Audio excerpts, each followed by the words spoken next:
When you're the queen, when you're recognized as sports entertainment royalty, when you encompass every attribute of a champion, you understand why people want to see you any chance they get. Want to know what it means to be genetically superior? You never will. Watch me. I mean, have the privilege of watching me. SmackDown Live en direct de Cleveland dans l'Ohio. Un show qui était bon. Voilà, un show qui était vraiment bon. Je pars sur une note positive pour ce show. Voilà, je vais partir en vacances comme je vous l'ai dit dans ma preview de WWE. Comment ça s'appelle, WWE Raw. À l'heure où je sors la vidéo. Je serai sur la route, voilà la route pour aller en vacances tout simplement. Du coup voilà, il y aura plus de vidéos. Voilà, c'est la dernière review de SmackDown, review de Raw, preview, tout ça. C'est vraiment la dernière vidéo, sauf une vidéo explication de quand vont reprendre les vidéos, etc. Mais voilà, c'est vraiment la dernière vidéo travaillée que vous aurez sur cette chaîne avant à peu près septembre. Voilà, septembre, dernière semaine d'août. Enfin, je sais pas encore. Je vais tout vous expliquer dans la vidéo qui va suivre. Donc ce sera une vidéo explication sur tout ce qui va se passer, etc. sur la chaîne. Je pense que vous comprendrez tout simplement. Faut pas être con. Bref, donc WWE SmackDown, un show qui a été vraiment bon malgré des incompréhensions. Déjà, première chose qui m'a déplu, il n'y avait pas Charlotte dans ce show. Donc ça manque vraiment beaucoup de choses. Deuxième chose, Nakamura gagné contre Cena. C'est pas ce qu'il fallait faire, mais c'est pas grave. Ensuite. De toute façon, je vais tout vous expliquer. De toute façon, donc voilà, résumé de SmackDown Live du 1er août aux États-Unis et du 4 en France, tout simplement. Donc, nous étions en direct de Cleveland dans l'Ohio, tout simplement. Donc voilà, on commence directement le show par le premier fait marquant de la soirée. Du coup, on commence directement le show par le match pour le championnat des États-Unis entre AJ Styles et Kevin Owens, donc le visage de l'Amérique. Donc voilà, c'était vraiment un très beau match. Voilà, vraiment un très beau match. Des belles acrobaties, des beaux sauts chassés, des belles projections dans les cordes, des phénoménales forearms ratés. Enfin voilà, vraiment plein de trucs. Franchement, plein de trucs. Vraiment de belles choses, des Kevin Bombs, etc. Du coup voilà, comment se finit le match? À la fin du combat, Kevin Owens bloque AJ Styles, mais AJ Styles applique son calf crusher. Ensuite, Kevin Owens résiste et rampe pour aller attraper un câble. Alors je sais pas ce qu'il dit, parce que là c'est une source en fait que j'ai. Mais je sais pas ce qu'il voulait dire par un câble. Je pense que c'est la corde, oui. C'est la corde. AJ s'approche de Owens près des câbles et Owens le repousse vers l'arbitre. Owens en profite pour enchaîner deux super kicks. AJ évite un coup de Owens et Owens frappe l'arbitre sans le vouloir. Du coup, l'arbitre est vraiment KO au sol. Ensuite, Owens enchaîne avec un super kick et sur AJ Styles et sa pop-up powerbomb, mais AJ Styles le renverse et un sunset flip pour le compte de 3, même si Owens avait une épaule levée. En gros, je vous refais un peu le truc. Pop-up powerbomb, c'est retourné par AJ Styles. Il fait le tomber, sauf que l'arbitre, il était à moitié aveuglé. Du coup, il avait les yeux fermés, il tentait le tomber comme ça. Du coup, et en fait, Kevin Owens, pendant tout le tombé de 3, son épaule était relevée. Sauf que l'arbitre avait les yeux fermés, du coup, il ne le voyait pas. Du coup, AJ Styles est gagnant et pendant 2-3 minutes, on a eu Owens qui mettait des coups dans les cordes. Enfin, il était en train de gueuler sur l'arbitre comme pas possible, etc. Ensuite, donc voilà, c'est ce que je dis.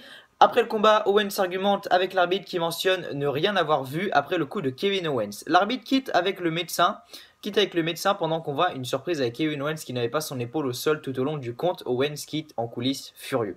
Ensuite, juste après, en coulisses, l'arbitre reçoit l'aide du médecin. Donc on voit l'arbitre en fait qui se fait traiter par un médecin. Shane McMahon et Daniel Bryan arrivent voir l'arbitre et Daniel Bryan dit que ça ne va pas bien. Là, Shane dit que c'est une mauvaise décision, il fallait un autre arbitre que lui. Owens arrive en criant, voilà, Owens il arrive, il prend les chaises, il balance tout, il renverse les tables, etc. Enfin voilà, vraiment excellent. Et dit que c'est une arnaque. L'idiot, donc en parlant de l'arbitre, n'a pas vu son épaule. Shane dit que c'est une mauvaise décision, il faut respecter l'arbitre. Owen pousse l'arbitre à travers la table, il s'en bat les couilles le mec. Shane dit que la décision de l'arbitre reste, il l'a frappé. Owens dit que c'est injuste, Shane doit agir. Shane dit qu'il va donner un rematch à Kevin Owens à SummerSlam et dit qu'il veut un arbitre avec deux bons yeux qui ne sera pas sonné après un coup et qui ne va pas l'arnaquer. Daniel Bryan il regarde Shane McMahon comme ça, il fait « Oh, j'ai la réponse à ta question Owens. Shane McMahon sera l'arbitre. » Shane McMahon regarde Daniel Bryan comme ça au début et après il fait « Ouais, je suis d'accord. » En gros, on voit dans l'expression de son visage, il fait « Ouais, je suis d'accord. » Et ensuite, Kevin Owens dit « Shane, Mais Shane est le pire incompétent. Shane demande s'il veut le combat. Owens dit bah oui je veux le combat. Donc Shane lui dit d'aller se calmer. Donc et on a plus vu Kevin Owens, Shane McMahon et Daniel Bryan de la soirée. De retour après la pause publicitaire aux États-Unis, les Usos arrivent en copiant l'entrée des New Day. Jimmy demande si on s'attendait à avoir un clown sur un tricycle en parlant de Xavier Woods. Jay demande si c'était trois hommes adultes qui parlent de leur friandises glacées, excusez-moi. Il n'y a plus de jeu quand on sort de sa boîte. Voilà qu'ils vont prendre leur titre en leur catchphrase car Uso rocks. Voilà. Vous m'avez compris? J'espère. Ensuite, juste après ça, un épisode des Fashion Files. Je m'en bats les couilles. Je vais pas vous argumenter ça parce que tout le monde s'en bat les couilles, clairement, mais tout le monde s'en fout. Ensuite, de retour après The Fashion Files, après l'épisode des Fashion Files, on a tout simplement Sami Zayn qui arrive, Aiden English arrive et nous chante en gros je vais gagner, enfin voilà, on s'en fout. Sami Zayn contre Aiden English du coup, un match qui a vraiment pas été long, voilà, un match qui a été vraiment pas été long, mais il a été chiant, mais d'une chanteur. Je vous dis pas le truc, c'était le pire match de l'année. Non, je vais pas dire le pire match de l'année, mais il était chiant ce match. Mais long. J'étais là devant mon PC, j'étais comme ça. Et comme ça, je regardais ma montre, même si j'en ai pas, tu vois ce que je veux dire. Mais bon, je l'imagine, tu vois. Oh, mais je me faisais chier. Limite, cette batterie de PC, lire ce qui a marqué là, en gros, c'est plus intéressant que regarder ce match-là. Tout le monde s'en bat les couilles. Voilà. À la fin du combat, Aiden English surprend Sami Zayn avec un roll-up pour le compte de 3. Qu'est-ce que vous voulez que je vous dise? En plus, ça finit par une fin de match comme ça. Pourquoi? Après le combat, voilà, juste après le combat, Mike et Maria Kanellis arrivent tout simplement. Et Maria dit qu'ils aiment aussi le fait de voir Sami Zayn perdre. Voilà, ils sont arrivés 10 secondes, voilà, ils ont eu 30 secondes d'antenne. Et il faut qu'ils soient maquillés, bien habillés. Enfin, c'est n'importe quoi. Mike et Maria avec Sami Zayn, c'est n'importe quoi. Ensuite, match qui a été nul parce qu'il n'y avait pas Charlotte. Voilà, non, je rigole. Franchement, le match a été pas mal. Je vais pas vous le cacher que le match était pas mal, mais il y aurait eu Charlotte, ça aurait été mieux. Le tag team match 2 contre 2, Natalya et Carmella contre Becky Lynch et Naomi. Le retour de Carmella, voilà, au bout d'un mois, on n'avait pas vu Carmella parce que elle était virée des abords du ring avec James Ellsworth. James Ellsworth, bah, il n'était pas là ce soir, on ne sait pas où il était. Carmella avait un magnifique t-shirt avec la gueule de James Ellsworth qui fait une espèce de grimace, franchement magnifique. Donc comment se passe le match? Tout simplement, voilà, c'était vraiment un match qui est digne des Women's. Voilà, c'est pas un match où tu vas avoir des acrobaties du futur. Voilà, c'est digne en fait des matchs je sais pas si vous vous souvenez, mais les Women's à l'époque de 2009, elles avaient quoi, 5-10 minutes d'antenne. À l'époque de Maryse, Kelly, F. Torres, voilà, vraiment des Women's comme ça. C'était un match digne de ce nom. C'était pas un match des Women's de 2017 où il y a Charlotte qui tape des moonsaults du haut de la 3e corde. C'est pas ça. C'est pas ça, mais c'est pas grave. À la fin du combat, Naomi fait taper Carmella avec son FTG. Je sais pas ce que c'est. Ah si, je sais ce que c'est. Mais l'abréviation FTG, je la connaissais pas. Bref, pendant que Becky Lynch s'occupe de Natalya avec un exploder, donc en gros c'est une espèce de souplesse où elle lui prend la jambe en même temps. Là je t'avoue, je voulais me lever de mon siège, mais je l'ai pas fait. Donc les gagnantes sont tout simplement Naomi et Becky Lynch. On n'a pas eu de Lana, de Tamina ce soir. Pas eu de Charlotte. Dommage. On n'a pas eu de Cashin de Carmella. Je pense que ça se fera à SummerSlam, mais bon, voilà, on n'en parlera pas du coup parce qu'il n'y aura pas de vidéo sur SummerSlam, merde. Bref, donc les gagnantes sont Naomi et Becky Lynch. Ensuite, en coulisses, Renee Young est avec Jinder freaking Mahal et les Singh Brothers. Renee Young lui demande qui il aimerait affronter pour SummerSlam. Jinder dit que ce n'est pas important. Si c'est l'homme du Japon ou de l'Amérique, il s'en fout. Il va quitter SummerSlam comme le champion. Lorsqu'il marche dans les rues, il sent de la xénophobie. Ce qui le rend, excusez-moi, plus fort envers son héritage. Il est le champion de la WWE et personne ne pourra mettre fin à son règne. Ensuite, de retour à la pause publicitaire aux États-Unis, Chad Gable contre Rusev. Pourquoi ce match? Je sais pas, mais Chad Gable est vraiment bon sur le ring. Chad Gable, la séparation de Jason Jordan et Chad Gable était vraiment bon. Voilà, je vais pas vous le cacher que c'était une bonne idée. Moi au début, j'étais pas très chaud pour qu'ils séparent les deux, mais c'était vraiment une bonne idée. Voilà, je vais pas vous le cacher, c'était une bonne idée. Chad Gable et Rusev, c'était un beau match. On a un mec hyper gros, hyper mastoc, et de l'autre côté, on a un mec qui essaye de se battre, essaye d'en mettre. C'est un peu comme Bailey, Nia Jax au masculin. En gros, c'est un peu ça. Donc, à la fin du combat, Chad Gable évite la soumission de Rusev, donc des accolades, voilà, des accolades de Rusev qui lui applique un Ankle Lock, pardon. Rusev le repousse et sonne Gable avec un super kick. Rusev enchaîne avec son accolade pour le faire taper. Donc, Chad Gable abandonne sous l'accolade de Rusev. Donc, le gagnant, Rusev par soumission. À la fin du combat, Rusev dit que depuis son arrivée, on lui avait promis de la compétition. On lui a donné John Cena, mais John Cena ne l'a pas vaincu,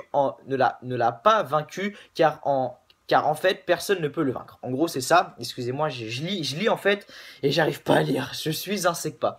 Voilà qu'il se retrouve seul pour SummerSlam comme tout le monde a peur de lui. Voilà que Randy Orton arrive. La musique de Randy Orton, la vipère, retentit dans l'arène. Donc là, le public était complètement hypé en train de gueuler dans tous les sens. Orton fait le tour du ring et prend le micro. Orton dit que s'il était Rusev, il ne voudrait pas le voir sur le ring. Rusev l'invite à venir sur le ring. Orton entre sur le ring et dit qu'il n'a pas peur de lui non plus.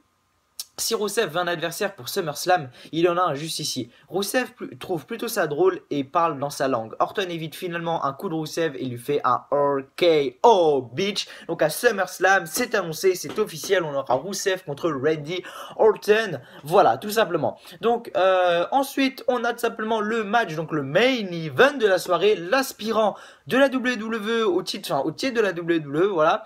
Shinsuke Nakamura contre John Cena. C'était une mauvaise décision. Ce match était une mauvaise décision, je vais tout vous lire. Donc en gros, à la fin du combat, Jinder Mahal, n'importe quoi. En fait, Jinder Mahal avait un, vous voyez les scènes, en fait, Jinder Mahal avait vraiment un spot hyper beau avec des sièges, tout ça, les Singh Brothers tranquilles, il était vraiment tout en haut de l'arène. Du coup, Jinder Mahal avait une place en or pour visionner le match en direct, pas à la télé, mais vraiment dans l'arène, en gros. Donc à la fin du combat, Shinsuke Nakamura fait un face buster et se prépare pour son finisher, donc le Kinshasa. Cena le renverse en STF, Nakamura résiste et renverse Cena en Amber. Cena le bloque à son tour, voilà, tout simplement, et bloque les épaules de Nakamura au sol pour forcer le compte de 2. Cena enchaîne avec une clothesline, les deux se relèvent et enchaînent des coups. Ensuite, Cena réussit son attitude adjustment et le couvre, mais Nakamura résiste à 2 attitude adjustment. Cena le relève pour un autre attitude adjustment, comme je vous ai dit à l'instant, mais Nakamura renverse en sleeper. Cena le ramène sur ses épaules pour un autre attitude adjustment et va enchaîner encore avec un attitude adjustment. Donc là, il voulait faire que d'attitude adjustment en fait, mais Nakamura le renverse avec une German suplex. Nakamura enchaîne avec son Kinshasa pour la victoire. Pourquoi Nakamura est challenger numéro 1? Le mec est à la WWE Backlash mec. Il y a eu Backlash, Money in the Bank, Battleground. Backlash c'était quand? C'était en mai. Mai, juin, juillet. On va pas compter mai parce que c'était fin mai. Juin, juillet, août. 3 mois. Il lui faut 3 mois à Nakamura pour qu'il soit challenger numéro 1. C'est pas logique. C'est pas logique. Et c'est ça en fait qui m'a le plus déçu dans ce show. C'est que Shinsuke soit autant mis en avant.